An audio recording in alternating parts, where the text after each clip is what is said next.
Hello friends, welcome back to my YouTube channel. स्वागत है आपका अपने यूट्यूब चैनल पर। आज हम बात करने वाले हैं भूगोल से जुड़े 50 महत्वपूर्ण प्रश्नों के बारे में। ये जो प्रश्न होंगे ये UP police, SSC GD, SSC CGL और यूपीएससी के लिए मोस्ट इंपॉर्टेंट है। तो बिना बकवास के सेशन को स्टार्ट करते हैं। और सेशन को स्टार्ट करने से पहले अगर आप हमारे चैनल पर नए हैं तो चैनल को सब्सक्राइब और वीडियो को लाइक जरूर करके जाइएगा। तो चलते हैं क्वेश्चन नंबर 1 की ओर। तो ये रहा क्वेश्चन नंबर 1 और क्वेश्चन नंबर 1 में पूछा गया है कि भूगोल का जनक किसे कहा जाता है। भूगोल का जनक किसे कहा जाता है, तो इसका राइट आंसर हो जाएगा ऑप्शन नंबर डी, यानी कि हिकैटियस को भूगोल का जनक कहा जाता है। चलिए अगले क्वेश्चन की ओर।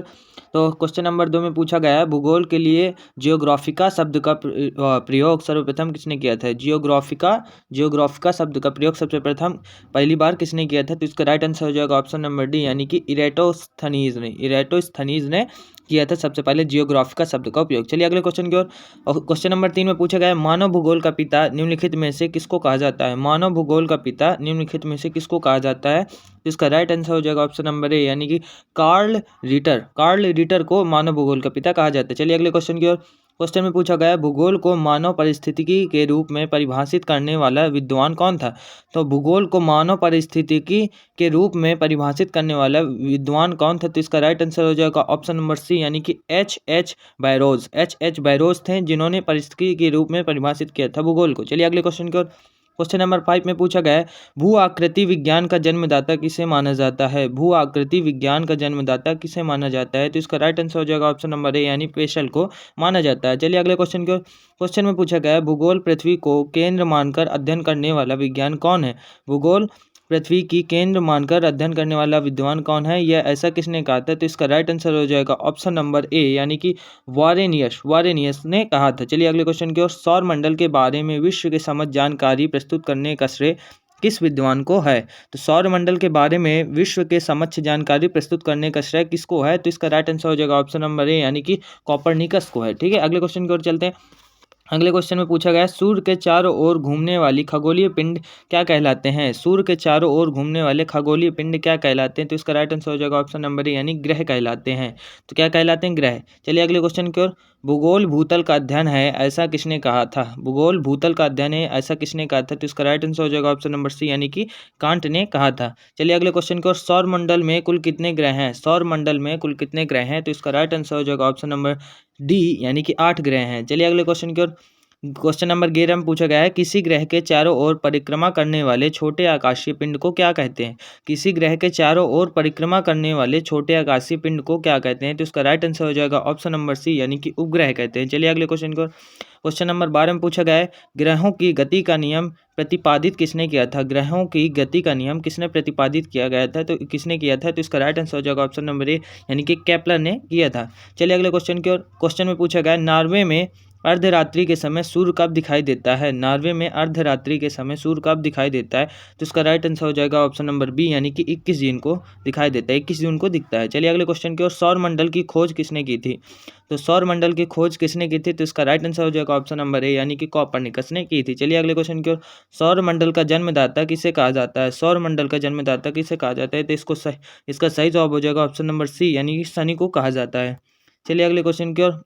क्वेश्चन नंबर 16 में पूछा गया है एक ग्रह की अपने कक्ष में सूर्य से अधिकतम दूरी को क्या कहा जाता है। एक ग्रह की अपने कक्ष में सूर्य से अधिकतम दूरी को क्या कहा जाता है, तो इसका राइट आंसर हो जाएगा ऑप्शन नंबर बी, यानी अपसौर कहा जाता है। चलिए अगले क्वेश्चन की ओर।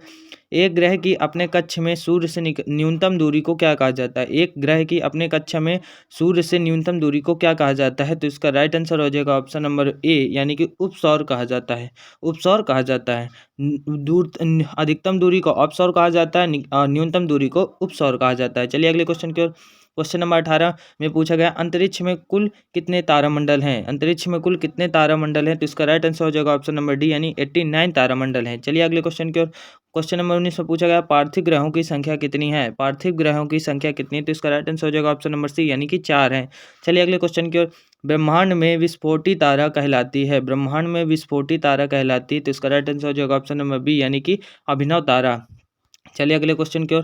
क्वेश्चन नंबर 21 में पूछा गया है निम्नलिखित में से कौन एक तारा है। निम्नलिखित में से कौन एक तारा है, तो इसका राइट आंसर हो जाएगा ऑप्शन नंबर सी यानी सूर्य एक तारा है। चलिए अगले क्वेश्चन की ओर। क्वेश्चन नंबर 22 में पूछा गया है सूर्य का प्रकाश धरती तक पहुंचने में कितने मिनट लेता है। सूर्य का प्रकाश धरती में पहुंचने में कितने मिनट लेता है, तो इसका राइट आंसर हो जाएगा ऑप्शन नंबर बी यानी 8 से 3 मिनट लेता है। चलिए अगले क्वेश्चन की ओर। क्वेश्चन नंबर 23 में पूछा गया है सूर्य के सबसे दूर कौन सा ग्रह है। सूर्य के सबसे दूर कौन सा ग्रह है, तो इसका राइट आंसर हो जाएगा ऑप्शन नंबर सी यानी कि वरुण। सूर्य के सबसे निकट वरुण ग्रह है। चलिए अगले क्वेश्चन की ओर। क्वेश्चन 24 में पूछा गया कौन सा ग्रह सूर्य के सबसे निकट है। कौन सा ग्रह सूर्य के सबसे निकट है, तो इसका राइट आंसर हो जाएगा ऑप्शन नंबर ए यानी बुध ग्रह सूर्य के सबसे निकट है। चलिए अगले क्वेश्चन की ओर। किस ग्रह में चंद्रमा की तरह कलाएं होती हैं। किस ग्रह में चंद्रमा की तरह कलाएं होती हैं, तो इसका राइट आंसर हो जाएगा ऑप्शन नंबर सी यानी कि बुध ग्रह में चंद्रमा की तरह कलाएं होती हैं। चलिए अगले क्वेश्चन की ओर। बुध सूर्य का एक चक्कर लगाने में कितना समय लेता है। बुध सूर्य का एक चक्कर लगाने में कितना समय लेता है, तो इसका राइट आंसर हो जाएगा ऑप्शन नंबर बी यानी 88 दिन लेता है यानी 88 दिन लेता है। चलिए अगले क्वेश्चन की ओर। सौर मंडल का अत्यधिक तीव्र ग्रह कौन सा है। सौर मंडल का सबसे तीव्र ग्रह कौन सा है, तो इसका राइट आंसर हो जाएगा ऑप्शन नंबर बी यानी बुध ग्रह। चलिए अगले क्वेश्चन की ओर। क्वेश्चन नंबर 28 में पूछा गया है निम्नलिखित में से किस ग्रह को पृथ्वी की बहन कहा जाता है। निम्नलिखित में से किस ग्रह को पृथ्वी का बहन कहा जाता है, तो इसका राइट आंसर हो जाएगा ऑप्शन नंबर बी यानी शुक्र को कहा जाता है। चलिए अगले क्वेश्चन की ओर। तो क्वेश्चन नंबर 29 में पूछा गया दो ग्रह जिनके उपग्रह नहीं होते हैं। दो ग्रह जिनके उपग्रह नहीं होते हैं, तो इसका राइट आंसर हो जाएगा ऑप्शन नंबर बी यानी शुक्र और बुध के उपग्रह नहीं होते हैं। चलिए अगले क्वेश्चन की ओर। क्वेश्चन नंबर 30 में पूछा गया है किस ग्रह को शाम का तारा कहा जाता है, यानी भोर का तारा भी कहा जाता है। तो किस ग्रह को शाम का तारा भी कहा जाता है, ऑप्शन नंबर सी यानी शुक्र को कहा जाता है। चलिए अगले क्वेश्चन की ओर। क्वेश्चन नंबर 31 में पूछा गया है यूरोपवासी किस ग्रह की पूजा देवी के रूप में करते थे। यूरोपवासी किस ग्रह की पूजा देवी के रूप में करते थे, तो इसका राइट आंसर हो जाएगा ऑप्शन नंबर सी यानी शुक्र ग्रह की पूजा करते थे। चलिए अगले क्वेश्चन में 32 क्वेश्चन में पूछा गया है पृथ्वी की उपसौर स्थिति किस महीने में होती है। पृथ्वी की उपसौर स्थिति किस महीने में होती है, तो इसका राइट आंसर हो जाएगा ऑप्शन नंबर ए यानी कि जनवरी में। चलिए अगले क्वेश्चन की ओर। 33 क्वेश्चन में पूछा गया है पृथ्वी की सबसे ऊपरी परत के लिए सर्वप्रथम शियाल शब्द का प्रयोग किसने किया था। 33 क्वेश्चन में पूछा गया है पृथ्वी की सबसे ऊपरी परत के लिए सर्वप्रथम शियाल शब्द का प्रयोग कब किया गया था, तो इसका राइट आंसर हो जाएगा ऑप्शन नंबर ए यानी स्वेस में। ठीक है, चलिए अगले क्वेश्चन की क्वेश्चन में पूछा गया है पृथ्वी के किस भाग में निकेल और लोहा की प्रधानता होती है। पृथ्वी के किस भाग में निकेल और लोहा की प्रधानता होती है, तो इसका राइट आंसर हो जाएगा ऑप्शन नंबर बी यानी निफे में। ठीक है, चलिए अगले क्वेश्चन की ओर। क्वेश्चन 35 में पूछा गया है भूपृष्ठ की किस परत में बेसॉल्ट चट्टान की आवश्यकता होती है। भूपृष्ठ की किस परत में बेसॉल्ट चट्टान की आवश्यकता होती है, तो इसका राइट आंसर हो जाएगा ऑप्शन नंबर बी यानी सीमा में। चलिए अगले क्वेश्चन की ओर। पृथ्वी के आंतरिक संरचना के संबंध में महत्वपूर्ण जानकारी का स्रोत क्या है। पृथ्वी के आंतरिक संरचना के संबंध में महत्वपूर्ण जानकारी का स्रोत क्या है, तो इसका राइट आंसर हो जाएगा ऑप्शन नंबर डी यानी भूकंप विज्ञान। चलिए अगले क्वेश्चन की ओर। 37 क्वेश्चन में पूछा गया है पृथ्वी के कुल द्रव्यमान का लगभग कितने प्रतिशत मेंटल में पाया जाता है। पृथ्वी के कुल द्रव्यमान का लगभग कितने प्रतिशत मेंटल में पाया जाता है, तो इसका राइट आंसर हो जाएगा ऑप्शन नंबर सी यानी 68% यानी 78% भाग मेंटल में पाया जाता है। चलिए अगले क्वेश्चन की ओर। अगले क्वेश्चन में पूछा गया है स्थल मंडल का विस्तार कितने किलोमीटर की गहराई तक है। स्थल मंडल का विस्तार कितने किलोमीटर की गहराई तक है, तो इसका राइट आंसर हो जाएगा ऑप्शन नंबर डी यानी कि 100 किलोमीटर तक। चलिए अगले क्वेश्चन की ओर।